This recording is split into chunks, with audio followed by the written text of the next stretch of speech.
말씀하신 삼성전자 SK하이닉스 반도체 섹터 요거 지금 어떻게 보시는지? 아직은 좀 불안해요. 저는 지금 상황에서라면 돌다리 두들겨 보는 게 낫다라고 봐요. 그렇기 때문에 확인하고 좀 사자.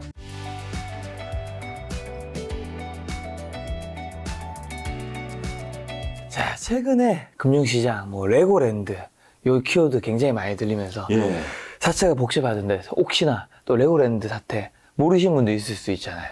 한번 좀 이야기해 주시고 요거 정리 한번 해주시면. 일단 간단하게 정리해드리면 이렇게 말씀드릴 수가 있겠어요. 이제 2010년도쯤에 이제 영국 회사하고 강원도가 이제 협약을 맺습니다.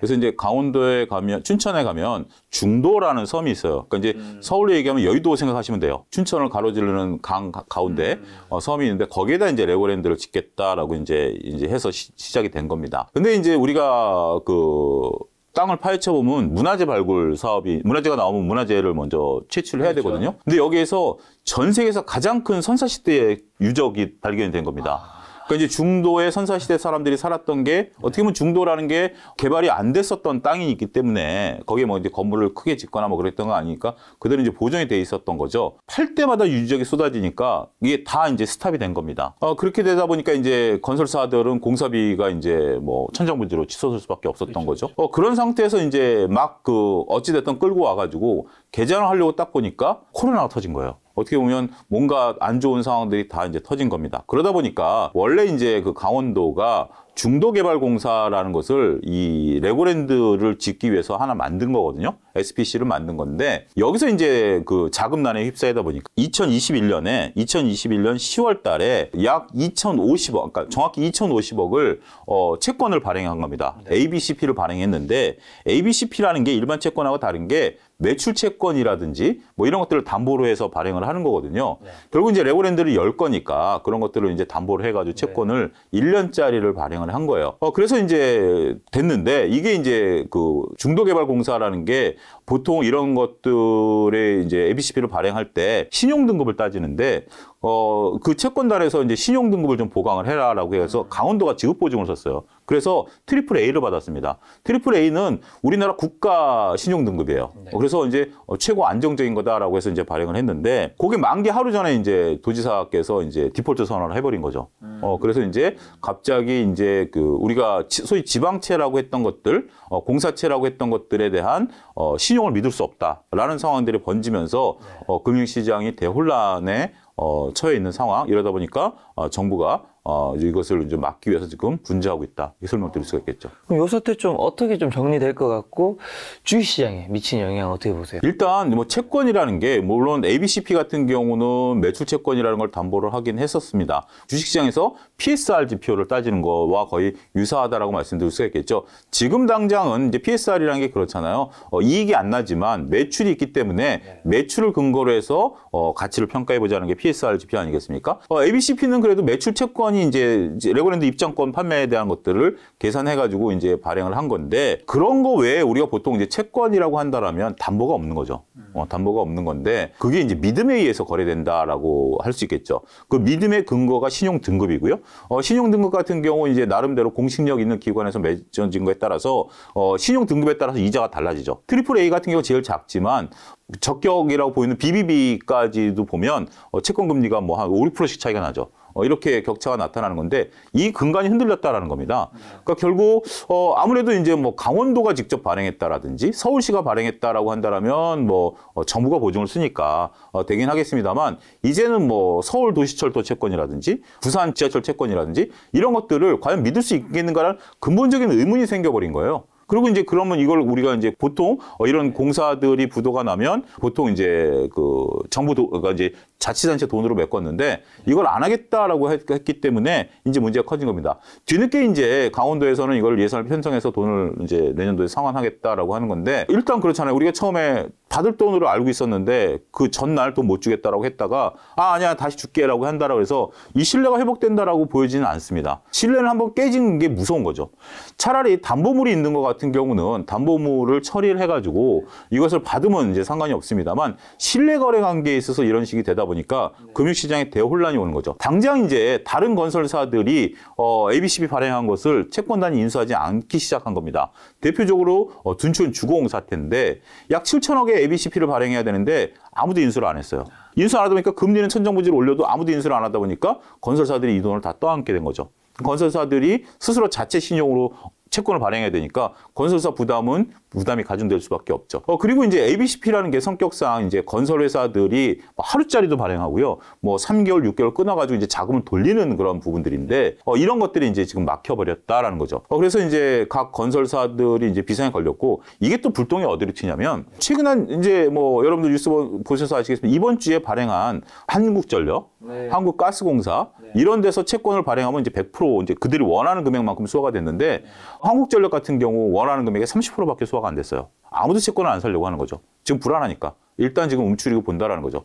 그러다 보니까 그 밑에 있는 회사채들은 더욱더 날린 거죠. 회사채 같은 경우는 이제 일반 기업 보증이다 보니까 이런 회사채 문제가 이제 불거진 거죠. 가장 크게 지금 두드려 맞는 게 롯데그룹입니다. 롯데그룹 같은 경우는 올 초부터 자금이 별로 안 좋다라는 게 하면서 막대한 돈을 이제 채권을 돌려막기를 하고 있었어요. 근데 채권을 돌려막는다라는 것은 우리가 이제 채권을 뭐 3개월짜리 발행했다가 결국 3개월 뒤에는 다시 다른 채권을 발행해서 이걸 메꾸는 게 관행인데 돌려막는 거죠.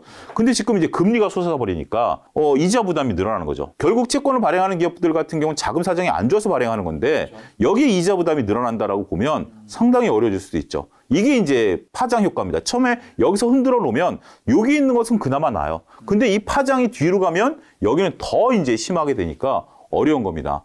저도 오기 전에 이제 보니까 저축은행 같은 경우 그리고 대부업체 같은 경우 신규 대출을 지금 이제 금지해 놓고 있는 상황. 이런 쪽들은 보통 이런 어떤 뭐 건설사들이라든지 아니면 한계 기업들 쪽에 이제 높은 대출을 많이 해주거든요. 여러분들 이렇게 생각해 보십시오. 지금 이제 금리가 올라가다 보니까 저축은행들 같은 경우 5, 6%짜리 상품들이 나와요. 5, 6% 이자를 주려면 이들이 과연 돈을 어디에다 운용해야 될까요? 결국 그냥 뭐 정상적인 뭐 주택담보대출 이런 거 해가지고 5, 6% 주택담보대출을 해줘봤자 5, 6%인데 그거 받아가지고 예금 이자 주고 나면 쟤네 남는 게 없잖아요. 그럼 결국 PF나 이런 쪽으로 돌려야 되는데 불안한 거죠. 그러니까 이제 저축은행 같은 경우 죽을 맛인 거죠.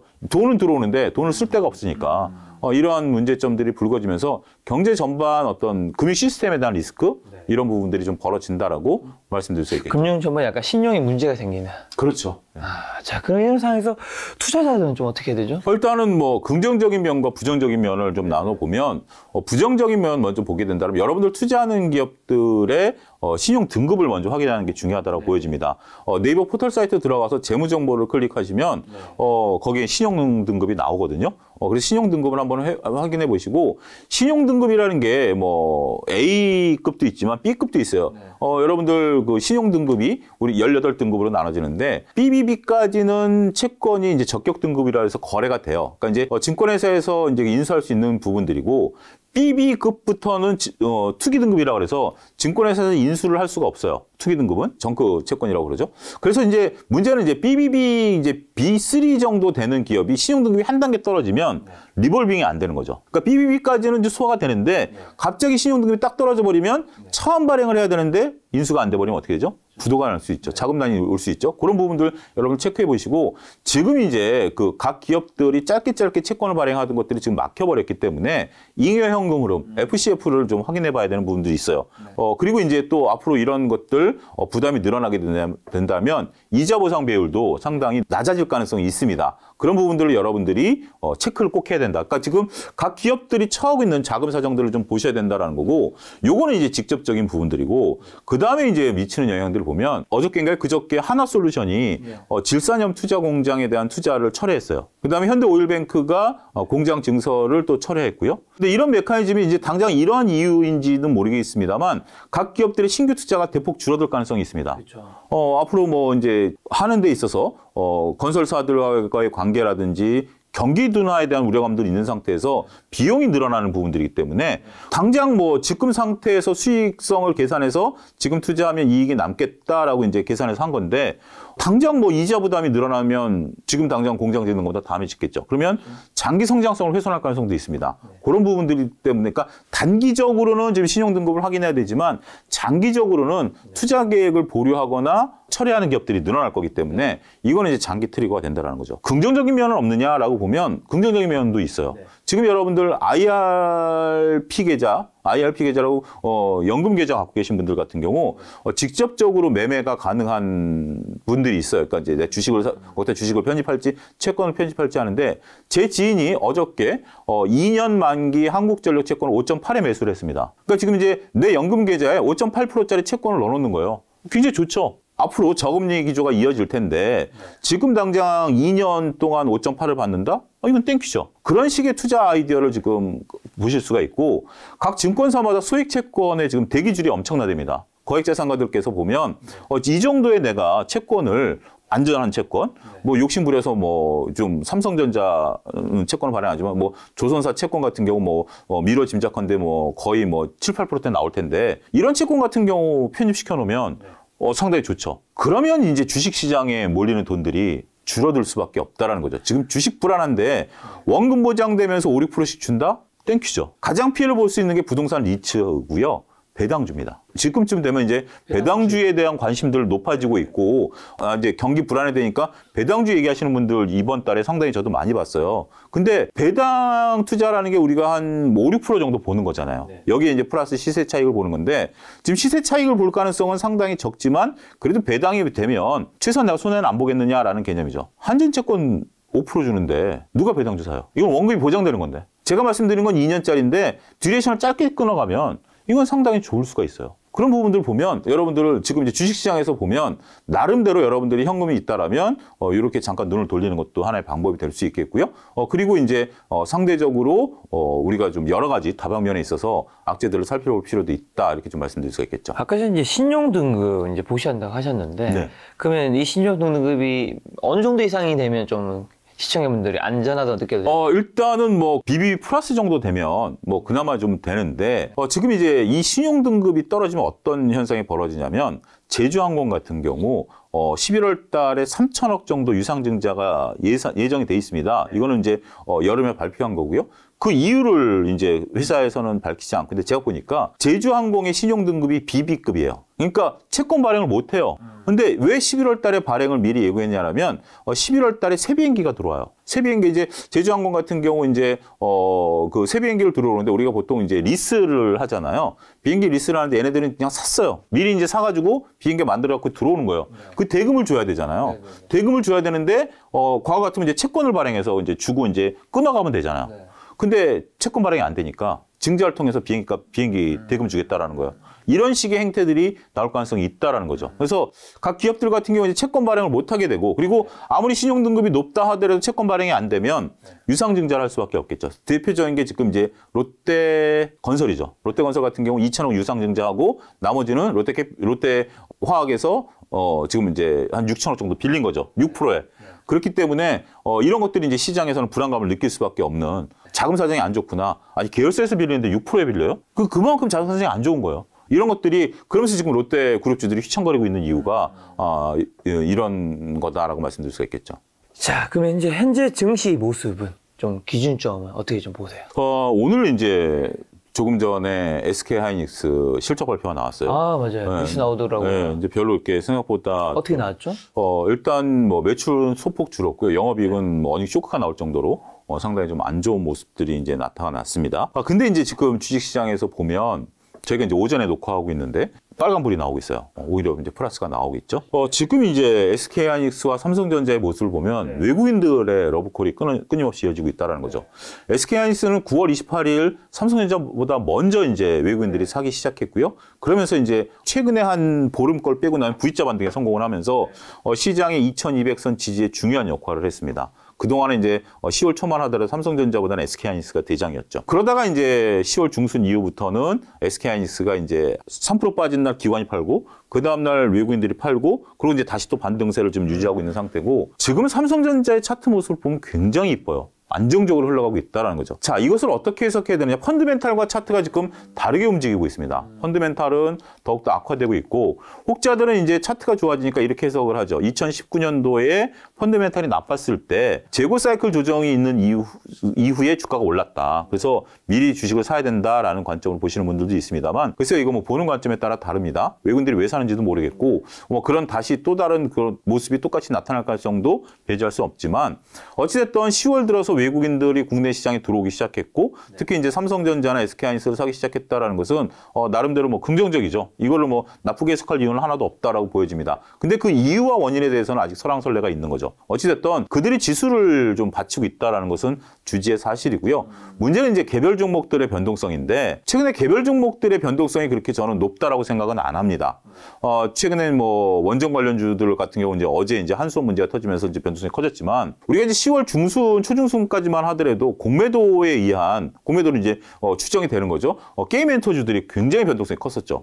근데 이제 그게 공매도 쇼커버링이 한번 그러니까 지지난주 금요일로 한번 들어온 이후에 변동성이 잦아들었죠. 한번 공매도가 쇼커버링이 들어오고 나면 더 이상 들어오지는 않죠. 그러다가 이제 코스피 시장에 있어서도 쇼커버링들이 좀 들어오면서 심지어 이제 최근에 쇼커버링이 들어온 게 이제 건설 금융주죠. 요게 이제 레고랜드 사태 이후에 악재를 나타내다가 정부가 이제 50조 플러스 알파를 한다라면서 주가가 화한번 올랐고 거기서 변동성들이 있는 거죠. 저는 이렇게 표현드리고 싶어요. 이게 이제 우리가 이제 그동안에 주식 시장이 이제 하락세를 나타냈잖아요. 하락세를 나타냈던 물리적인 공이 튀긴 다음에 V자 반등을 나타낸 게 2020년 3월이거든요. 그때는 이제 코로나 대외 악재가 있었고, 그런 상태에서 빠졌던 것을 막기 위해서 공매도를 막았고, 그 글로벌 중앙은행들이 막대한 돈을 풀다 보니까 이게 솟았죠.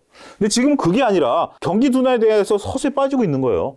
그게 더 무서웠던 거죠. 근데 여기서 방향을 선회하려면 어떻게 되죠? 공이 뚝 떨어졌다가 V자로 하면 좋지만 공이 서서히 떨어지고 나면 통통통통통통통통 튀기다가 위로 가든지 밑으로 가든지 하지 않을까요? 저는 그 관점이라고 봐요. 이게 지금 내려오는 걸 멈추기 위해서 쇼커버링이 한번 들어오면서 하루에 7, 8%씩 막 이렇게 움직이는 거죠. 업종 자체가 7, 8%씩 10월 중순에 움직였어요. 게임 엔터라든지 뭐 여러 가지 막 이런 것들 지금은 올라도 개별 종목 악재, 개별 업종 악재가 터져도 그 정도 보이는 건 한두 종목 보이고 전체적으로 볼 땐 2, 3% 내에서 움직이거든요. 그래서 저는 요 과정으로 봐요. 요게 그다음에 어떻게 튈지는 아직 저도 모르지만 이제 당장 중요한 게 다음 달에 FOMC 회의가 열리고 미국 대선에 따라서 이제 또 이게 밑으로 떨어질 가능성도 있지만 지금 저는 이 모습은 긍정적이라고 봅니다. 이런 모습들을 보여주는 게 그러니까 워낙 지금 시장이 계속 흘러내렸기 때문에 그리고 뭐 악재들이 있는 상태에서 지금 여기서 더 밀리지 않고 막 변동성을 나타낸다라는 것은 뭔가 조금 시장이 한쪽으로는 불안하니까 팔려고 하는 세력들 특히 이제 신용잔고 같은 경우 3조 정도 줄었거든요. 그러니까 결국 그들이 여기다 대고 판 거죠. 하지만 저가 매수로 좀 들어오는 세력들도 있는 거죠. 그러다 보니까 하루는 누가 이기고 하루는 누가 이기다 막 이런 건데 지금 그 폭들이 작아진다라고 보면 저는 조금 시장은 앞으로 이제 경기 둔화에 대한 우려 뭐 여러 가지 있습니다만 이 모습만 봐서는 조금 긍정적이다 평가를 하고 싶습니다. 말씀하신 삼성전자, SK하이닉스 반도체 섹터 요거 지금 어떻게 보시는데요? 아직은 좀 불안해요. 그러니까 이제 단기적으로 바닥권에서 좀 올라온 모습들이 있습니다만 경기 둔화에 대한 우려감들이 있고 저는 2019년, 20년과는 상황이 좀 다르다. 그때는 경기가 좀 살아 있었고 그다음에 유동성이 좀 있었던 상황이고 지금은 이제 그때랑은 경기 둔화에 물론 이제 항상 뭐 이번엔 다르다라는 말이 틀린다라고 하긴 합니다만 글쎄요 저는 뭐 여러 가지 이제 뭐 변수들이 있죠. 그때보다 셈법이 더 복잡해졌죠. 특히 삼성전자 같은 경우 이제 메모리와 시스템 쪽으로 이제 진출, 그다음에 이제 중국의 트리거, 그다음에 이제 치포 동맹 뭐 이런 트리거들이 있기 때문에 저는 아직까지 좀 신중하게 좀 지켜보려고 합니다. 아직 뭐 이제 관심 가지신 분들 사지는 말자. 그렇죠. 아직은 좀 뭐 어떻게 보면 뭐 이게 뭐 지나고 나면 그때 살 걸 하는 생각이 들 수도 있긴 하겠습니다만 저는 지금 상황에서라면 돌다리 두들겨 보는 게 낫다라고 봐요. 조금 더 주고 사더라도 확인이 되고 나서 사는 게 낫지. 20% 먹을 거 10%만 먹어도 10% 먹은 거 아닙니까? 근데 20% 먹으려다가 오히려 더 시간이 길어질 수 있는 게 지금 삼성전자 예를 들어서 7만 전자 깨졌을 때 개인들 순매수, 6만 전자 깨졌을 때 개인들 순매수, 이분들 다 지금 요것만 깨지면 산다. 저도 다니면서 많은 얘기 들었거든요. 뭐 6만 원 깨지면 전 재산을 뭐 말이라도 팔아서 산다라고 하는 분들 다 마음고생하고 계시잖아요. 그렇기 때문에 확인하고 좀 사자. 물론 이제 5만 전자를 깨고 4만 전자까지 내려간다라는 비관론이 나오긴 했다가 이제 반등을 주긴 해서 저도 그렇게까지는 안 빠질 가능성이 있다라고 보여지지만 역시 뭐 지금은 올라갈 때 따라서 하는 게 낫지. 저는 윌리엄 오닐의 추종자이기 때문에 이게 좋은 감나무인 건 맞아요. 근데 마냥 입 벌리고 있고 싶지는 않아요. 왜냐하면 내 자원은 한정돼 있고 시간은 한정돼 있기 때문에 요 감이 익어서 떨어질 때 그때 가서 저는 입을 좀 벌리고 싶다. 이렇게 표현드리고 싶네요.